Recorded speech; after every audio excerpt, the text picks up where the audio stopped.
Hello, everyone. Welcome to Leveraging DevOps in Business. My name is Liz, and I'm joined today by Jeff Greene, Principal Engineer here at Synergex. Jeff joined Synergex in 2006. His first contribution to our product suite was Synergy DBL Integration for Visual Studio. Along the way, he championed the importance of running Synergy on .NET Core and was the lead developer of that project. Jeff has been instrumental in Synergex's embrace of service-oriented architecture and standards-based technology. So without further ado, let's hear from Jeff. So I'm going to talk about leveraging DevOps in business. So what does that actually mean? When we talk about DevOps here, we're really talking about effective communication. An example of that would be that if you have an ops team and they are making firewall optimizations or OS patches, they won't necessarily know that they've caused significant feature degradations if people don't communicate that to them.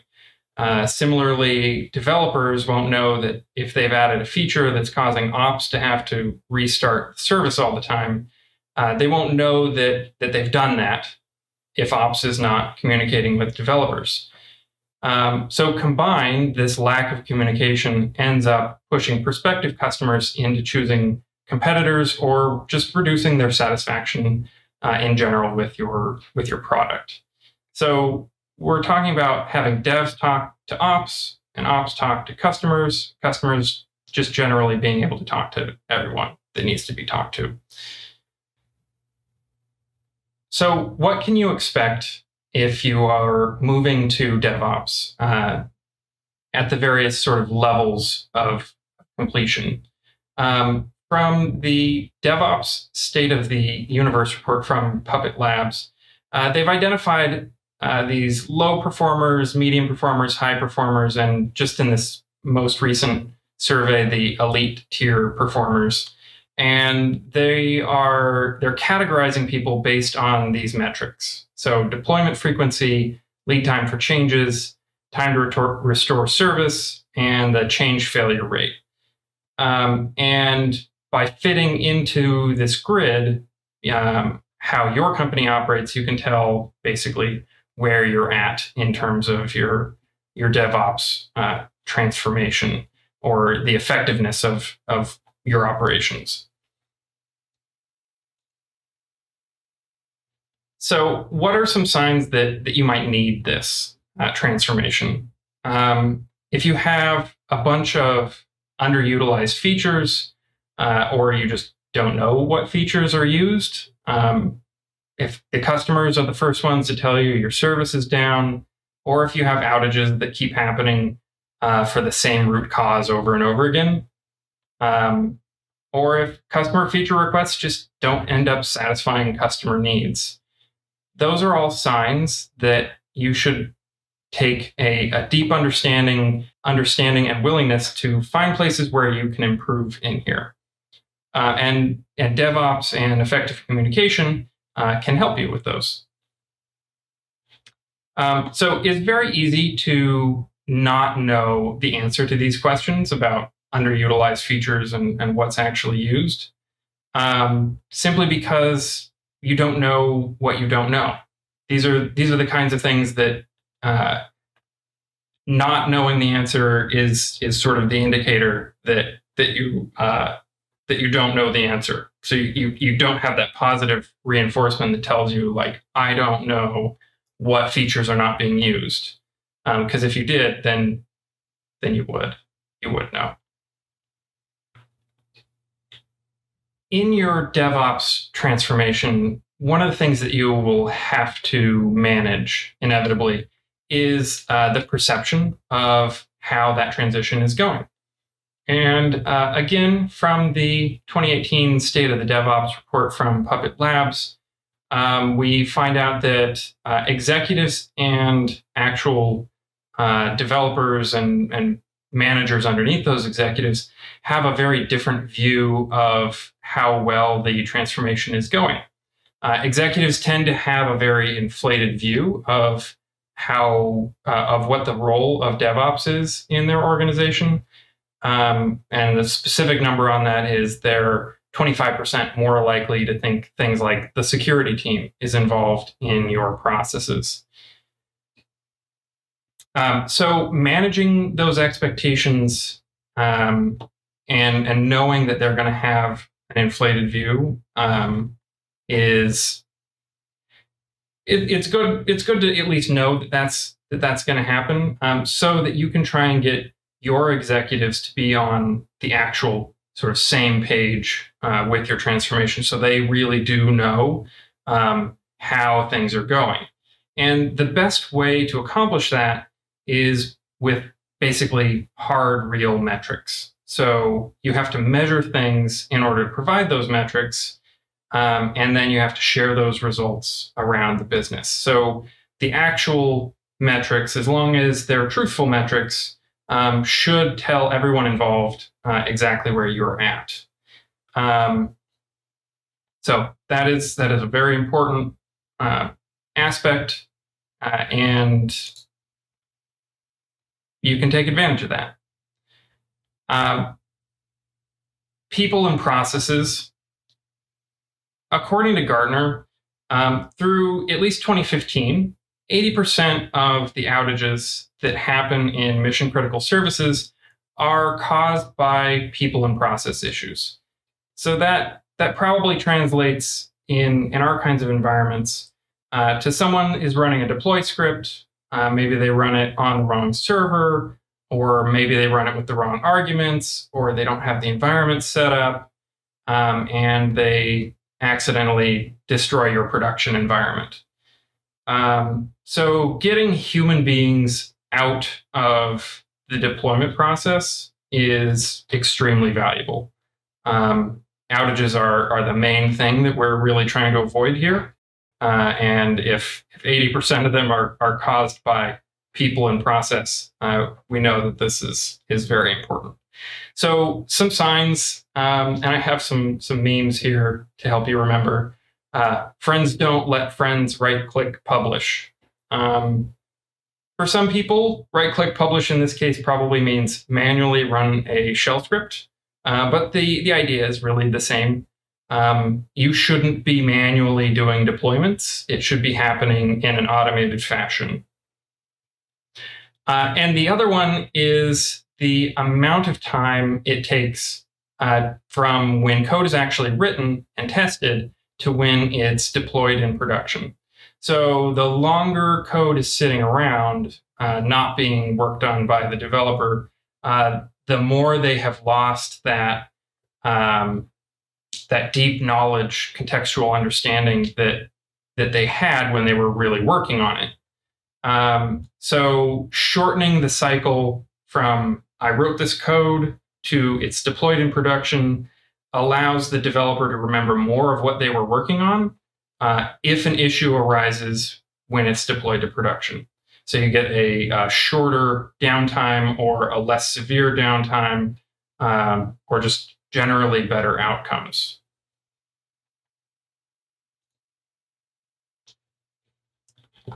Security and DevOps go sort of hand in hand. We've got other sessions in this conference that talk more specifically about security and the importance of security, but the short version is security is important in the environment that we all work in and live in, and DevOps and security go hand in hand. So you can integrate security into your process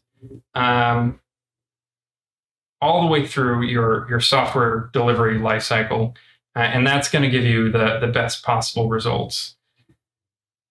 So the more security is integrated, and the more the delivery teams and the developers see security as a shared responsibility, the less risk you're going to have in the actual business itself.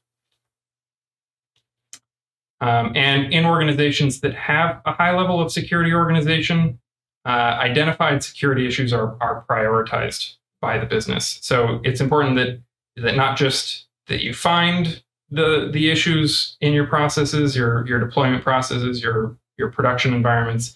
It's that people actually have to care about those security issues.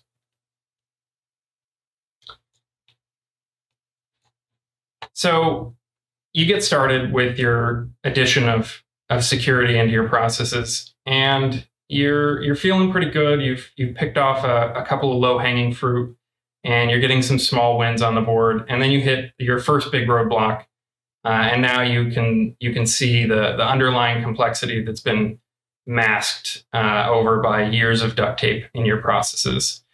You tackle the roadblock. But as that one gets resolved, new obstacles appear, and you resolve one after another, and it gets frustrating, and you keep resolving issues. But finally, after a while, you start to get a real handle on these problems, and it usually actually takes less time than you think it will going in.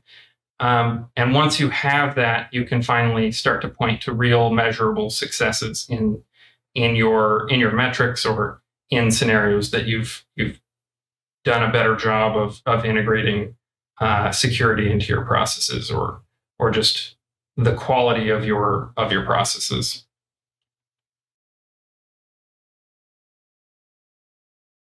You've decided to do this DevOps transformation. You have a decent idea of what sort of metrics you're supposed to be looking at, and you maybe have an idea of what you're really gonna get out of it at the end of the day. Maybe you have someone in your executive suite that cares about this and is helping champion it. But how do you convince the CFO that this thing is a good idea, and that you need to spend money on this and spend resources in order to do this transformation effectively? How do you get their buy-in? So one way is to try and speak to them in the sort of lingo that they would use in finance. So they have this thing called the cash conversion cycle, and it's commonly used in finance to measure and optimize manufacturing. And with a little bit of imagination, we can see the similarities to software and make our arguments in a way that financial people are used to. So we have in the original cash conversion cycle, we have days of inventory outstanding plus days of sales outstanding minus days payable outstanding. And it's really just saying, like, how long did I have this unshipped inventory that I already paid for sitting around in a warehouse somewhere? Because that, like, I paid for that, but I haven't made the sale, or I haven't received the money from the customer.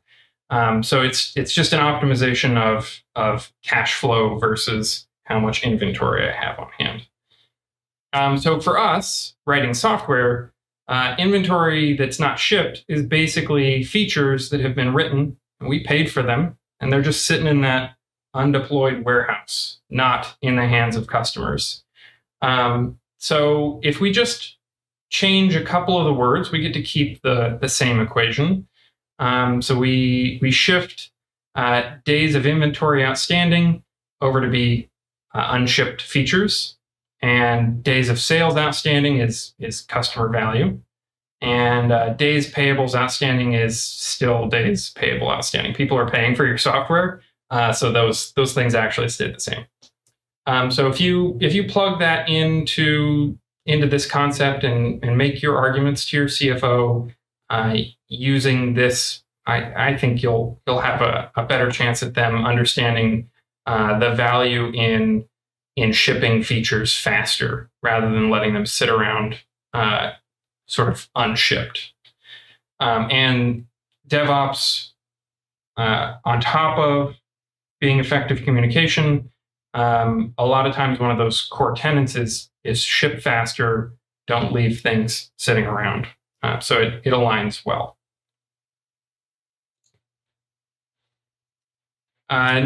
Next up on our executive roadblocks, how do I convince the chief marketing officer? So because DevOps prioritizes shipping features faster and actual feature value is not known until it's delivered and in the hands of customers, marketing and management can think they know what the value is going to be of a feature, but they won't actually know until customers have it. So the sooner you put that feature in the hands of customers, the faster you're going to know, should we invest more in this feature? Do we need to refine the direction of this feature? Was this a bad idea? It didn't deliver the value we expected at all, and we just need to abandon it. But phrasing this to your CMO in terms of we're going to get the features into customer hands faster so that they can change direction if they need to, puts it in terms that directly help them. They will see the benefit of having a shorter lead time on their plans versus what they can measure. Possibly the most important one here is how do I actually convince the customer? So customers don't like change. I think we all really know that deep down. We've all experienced the new version of Office comes out and everything's a little bit broken. Everything's moved around seemingly for no reason whatsoever. Those are probably big changes, mostly, that you've experienced. And the best way to convince the customer is to not do those things. Don't make giant sweeping changes in big, enormous versions. You make small changes on a regular frequency so that they see just a little bit of change each time you do a release. And it's a lot easier for them to get used to it if it's just this one thing changed just a little bit. It's not this big upheaval that has dramatically changed their workday. And that way you can eventually get all the way through your feature set changing out from under them, but because they've gotten those in little incremental bits, they're a lot more willing to take those.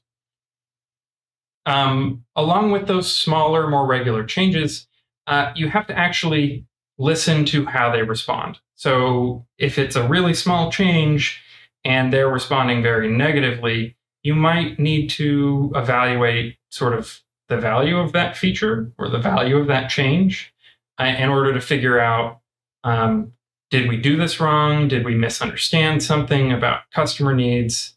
Why did they have such a negative response to this small change? But because it's a small change, it gives you a good chance to actually go and fix it and deploy yet another small change to deliver what the customer actually wanted. And in order to actually listen to how they respond, you have to have a pretty direct line from customers. So someone has to be speaking to customers on a fairly regular basis. And you have to be speaking to the people who actually sort of make a difference. So if the customers are speaking to like tier 1 support, and tier 1 support doesn't have any way to impact the product, then that conversation value is typically sort of lost. So you have to have people who actually can make changes in the product speaking directly to customers in order to know what they want really and be able to action what they want. Consistency here is key. So Microsoft and other big software vendors have things like Patch Tuesday, and they exist for a reason. The patches are going to get rolled out, and it's going to happen on this day of the week, every week, every month, every X number of weeks. and you just get used to it. You know that's when it's going to happen. And if anything's going to go wrong, it's going to happen on that day of the week. You probably don't want to make that a Monday, because people don't really love Mondays, and they come in and they're crankier. So Patch Monday would probably be a bad idea, and Patch Friday would also probably be a bad idea, simply because patch would roll out and then people leave for the weekend, and problems don't get resolved, and they spiral out, and people get called in on weekends, and it's not good for anyone. So pick something nice and in the middle of the week there, like Tuesday, and that'll go a long way to smoother rollouts. The other thing that customers, it turns out, value quite a bit is the automated deployments and automated rollbacks. So knowing that if something goes wrong in this more rapid release of software, knowing that if something goes wrong, they can just say, oh no, something went wrong, put back the old version, and that it will reliably be, in fact, the old version when they ask for it. That goes a really long way to making customers say, I trust your deployment processes, and it's not going to negatively impact my workday if you've done something wrong. We're just going to press a button and things are going to go back to the way they were, and then I'm going to go about the rest of my day, and you guys can go fix whatever problems you need to fix and try again later. But I'm not going to be negatively impacted today by your bug that you've shipped.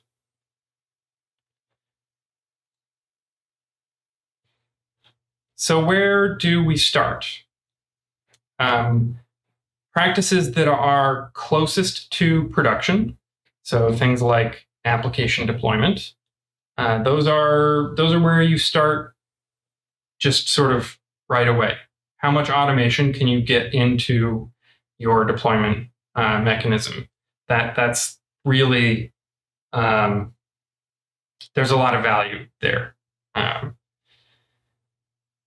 As we perfect deployment and things like rollback, you start to move into processes that happen a little bit earlier in the software delivery cycle, and prioritize the sort of building of blocks that can be shared across the organization. So knowing how you package your software consistently, and what the requirements are for you to be able to ship updates that can be rolled back safely. Those are the kinds of building blocks that you'll have to build and use them across your organization.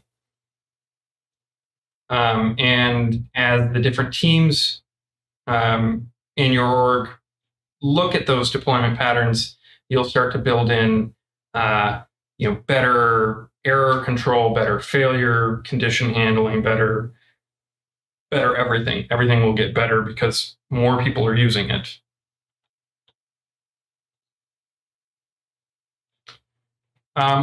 Start small.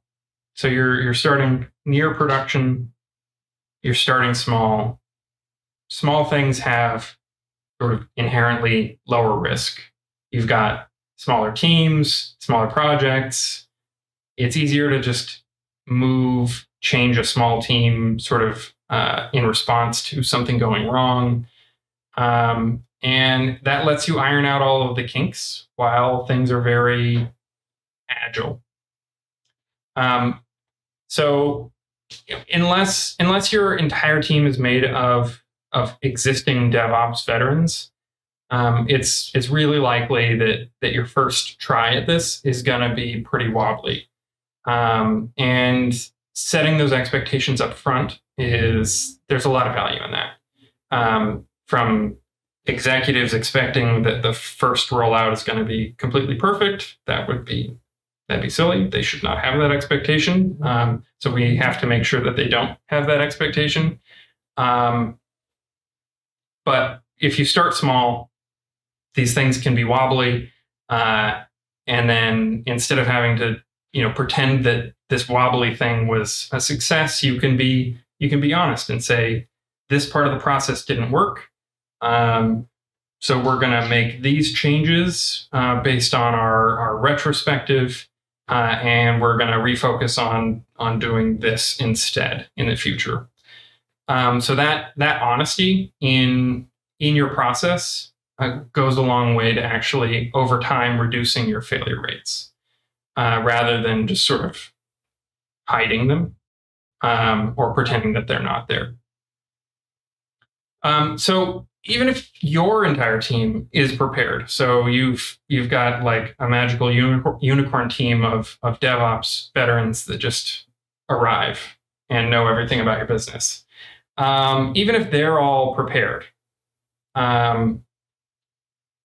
the rest of your company probably isn't. And unless you're the last chunk of the organization that's doing DevOps, sales, marketing, support, and management, they don't know how things are going to work. So you have to give them a chance to adjust how they interface with you, how they interface and have expectations for your processes, and how they communicate those expectations to customers. So what's needed? The first and very important thing is automation. So automate deployment, automate testing. We've really already talked about that previously, but it's a very core tenet here for DevOps.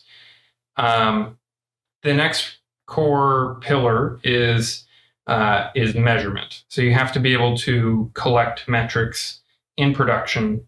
How stable is my service? Are there occasional errors happening when people do certain scenarios?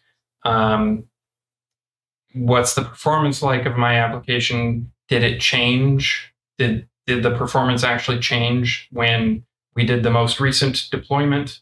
How are things trending over time? These are all the sorts of measurements that you need to have in production. And there are software answers to that, but the idea is that we have to prioritize being able to collect those measurements and being able to act on those measurements. The next main pillar is sharing. So share what's working for you, what's not working for you with the other teams in your organization. Find out what works for other Synergex customers. You can find that sort of information probably from your Synergex account managers. They're a good resource for what's going on in the sort of the rest of the Synergex world. And there are two additional pillars here that are added by the DevOps handbook. So the acronym is CALMS in the DevOps handbook.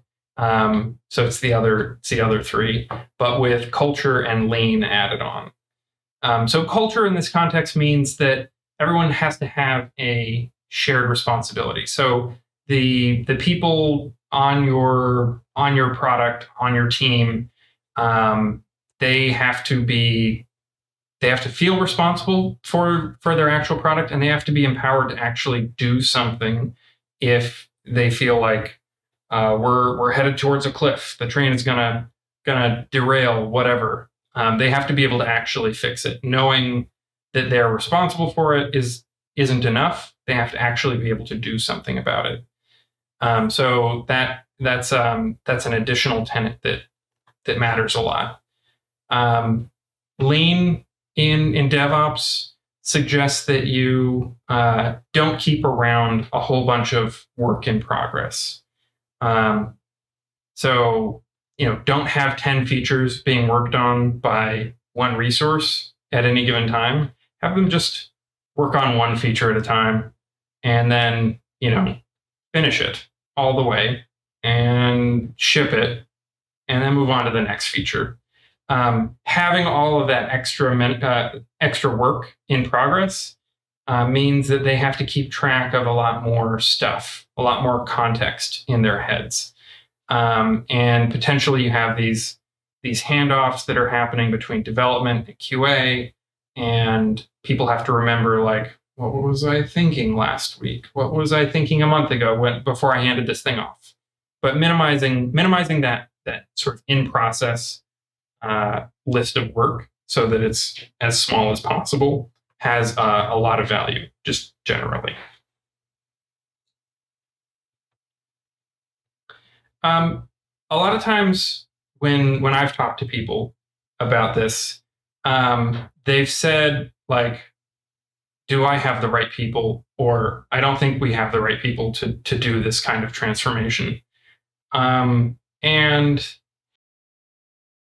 really, if they got the job done before a DevOps transformation, then they bring value to the team.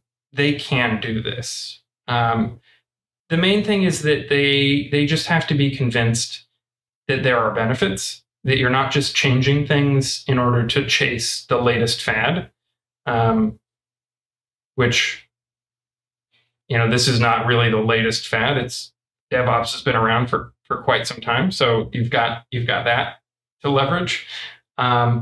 You have to leverage their strengths. So figure out how to match what they're really good at, what they've done in the past, match that to these new processes. And not everyone is going to be strong at everything involved in DevOps. Being able to acknowledge some people are stronger with this versus that. Some people are weaker with automation or taking responsibility for tests or something like that. Some people are just going to be not as good at certain parts of this process. And acknowledging those things is really the first step to actually being able to make changes there, or just to mitigate those weaknesses with the way your team is constructed. So again, if they got the job done before and you do all these other things, it's just a process of reinforcing the changes that you're looking for, sharing successes and failures inside the team, so failures are important here to prevent people from feeling like everyone else is successful all the time, except for me. I know about my failures, but I don't know about anyone else's failures. Actually knowing other teams' failures, A, lets you learn from them, and B, lets you know, like, everyone's not perfect and everyone is going through this process. And that can go a long way to otherwise finicky people taking to new processes.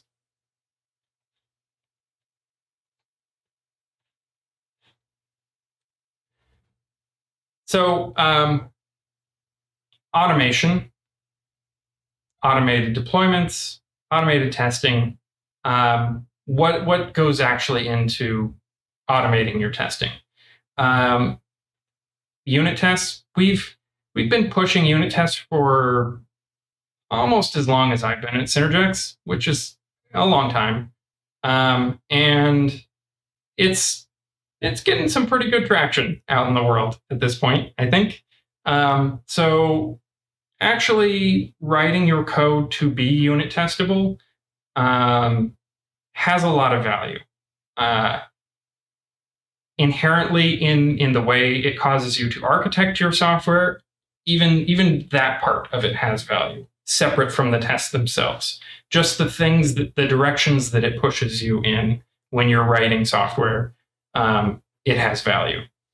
On top of that, integration tests, they occupy that space where you're dealing with a more expansive environment, but you're not necessarily having to interact with it through UI tests. that's really the next layer. It sits on top of your unit tests in thought terms. And it's not one or the other. It's not that unit tests are better than integration tests or UI tests or deployment tests. It's all of them. They all fit one on top of the other on top of the other, and they reinforce the strengths of the rest of them in the stack. So above the integration tests that are happening in a more full environment, but not with maybe the UI side of it, you have actual UI tests, and those are scripted to interact with UI elements, or they're talking to green screen elements and scraping them or something along those lines. They take a bit more effort in order to write and have them reliable, but there's still value in it. There's a lot of value in knowing when you've made a change that you haven't just horribly broken your UI. So you don't necessarily need to test everything with UI tests, but it's a good idea to have some kind of UI tests, to have a high degree of confidence when you're doing a deployment that you haven't broken something fundamental. And then the last piece of the automated testing puzzle is deployment tests. So knowing that in my production environment, I have kicked off a deployment and nothing went wrong, because things go wrong. You don't really expect them to go wrong, because if you did, they wouldn't go wrong because you would have fixed them. But that's why we make sure nothing went wrong in the build, nothing went wrong in the actual deployment. Something got its wires crossed somewhere. Someone changed something in the automation script, and so it fell over. But deployment tests tell you, I've deployed this thing, and it really did. It really did deploy it. The files are there. The application runs up, does some basics. And there's a lot of value in knowing that your deployment worked. So you've automated your testing, and from those tests that your deployments have worked or not worked. The next step is to actually automate the deployments themselves. And there's a couple of sort of sticky parts to that. Actually deploying DBRs and DLLs isn't really that hard in modern environments. So that's just copying files. Very easy to automate, just copying of files. But the hard things are things like, what do I do if someone has added an additional field to an ISAM file? They've changed the schema. How do I deal with that? And the answer is, your deployment scripts have to look in the environment and run whatever ISUDL or fconvert or something like that operations need to happen. The scripts have to run those things, and they have to be able to undo those things. So for every change that your script is doing, it has to have the opposite side of that script that lets it undo that thing. And in this process, symlinks are your friends. Symlinks are really easy to use on Linux, and it lets you have a sort of deployed folder of binaries and a actual running set of binaries, and be able to replace this without impacting the running versions, because the symlinks that you've made can basically just swap out from under, and anyone who was running an old one can continue running the old one until they turn it off and start again. And anyone who starts a new version of the process will get all the new binary files. So writing your software to handle these sorts of rollouts with ISAM changes.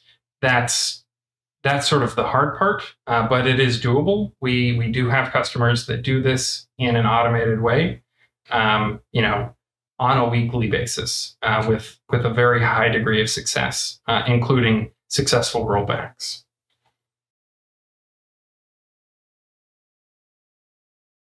So how well are you doing? So this is our slide from before with the elite performers and high performers and low and medium. So you can ask yourself, how often do we deploy? What's the lead time for changes? What's the time to restore service, change failure rate? If you don't know the answers to these questions, it's possible that you're more towards the right of this graph, and these are the sorts of things that you want to find out the answers to before you start your sort of DevOps transformation, or as the first step on your DevOps transformation.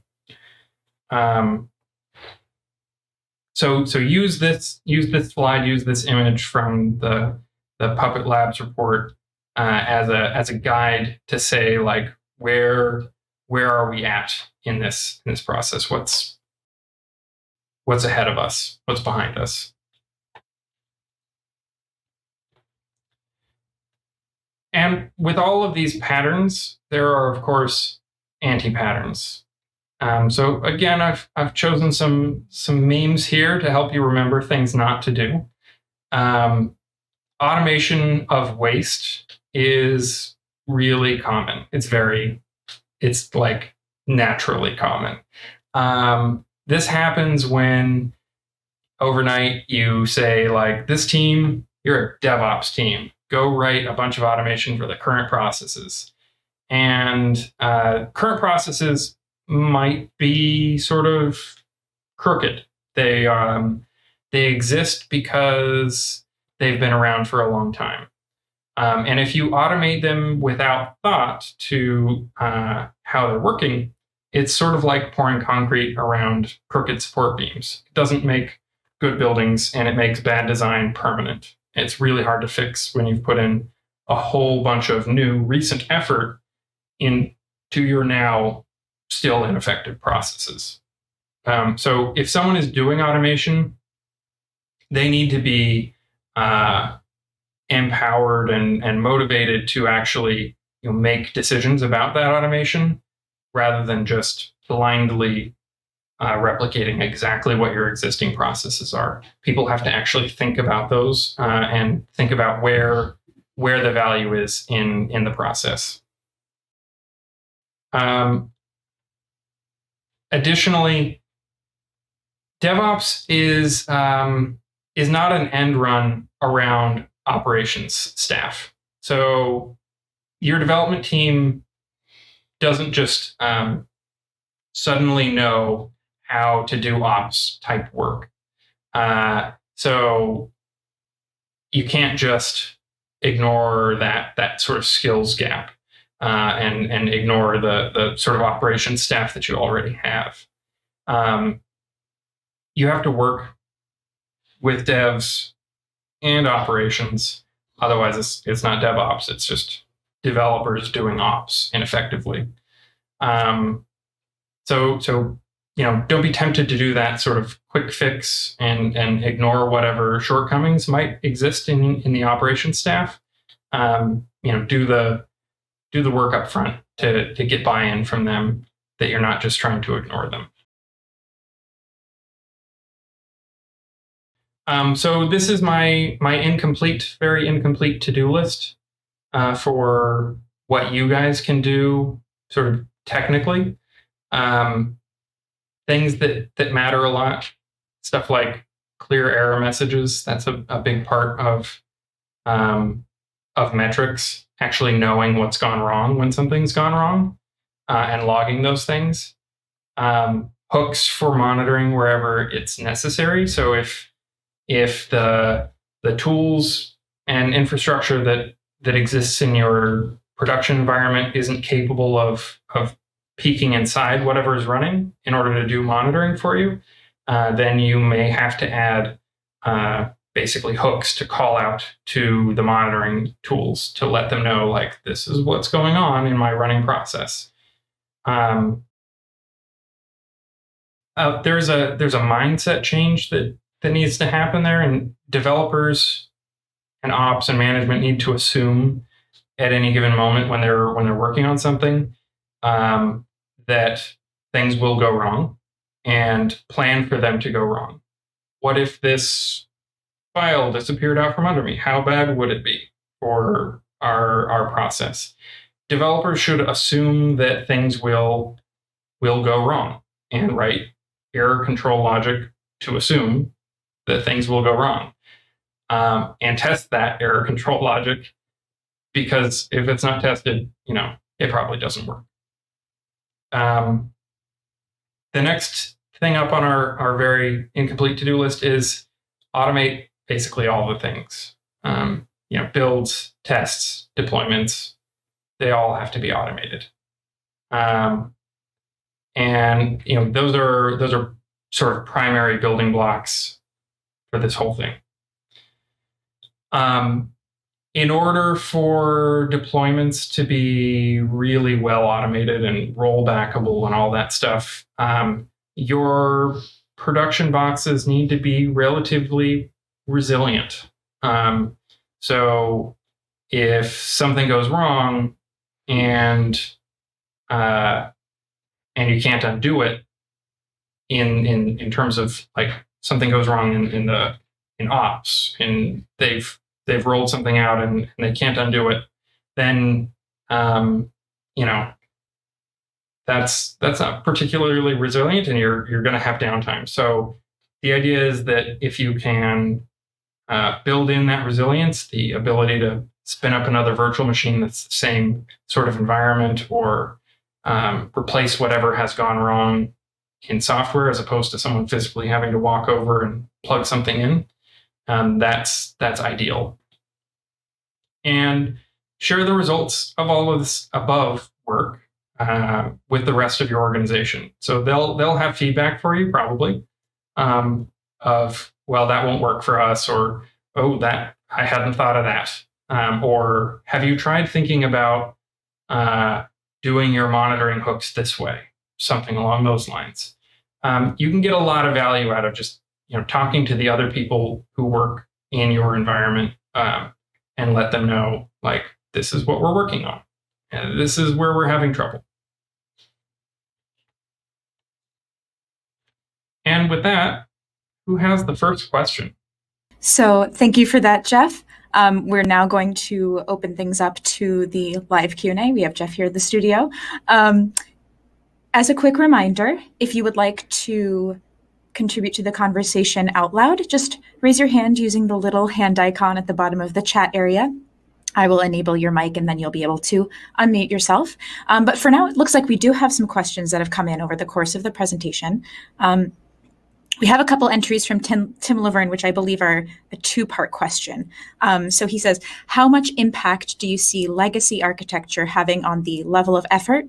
And then, do you see adding the complexities of Harmony Core / Core API as a means to eventually mitigate some of the legacy issues? So Jeff, I don't know if you want to speak to that.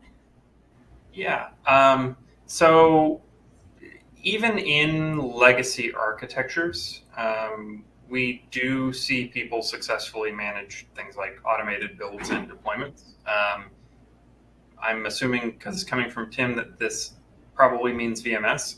And we do actually have at least a customer who does automated builds and pretty automated deployments on VMS.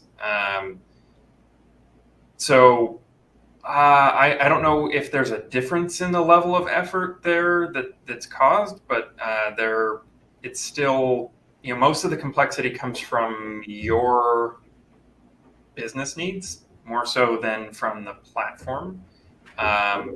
So I don't know a really good answer to this, but I do know that it's doable and it's not a massive insurmountable sort of task.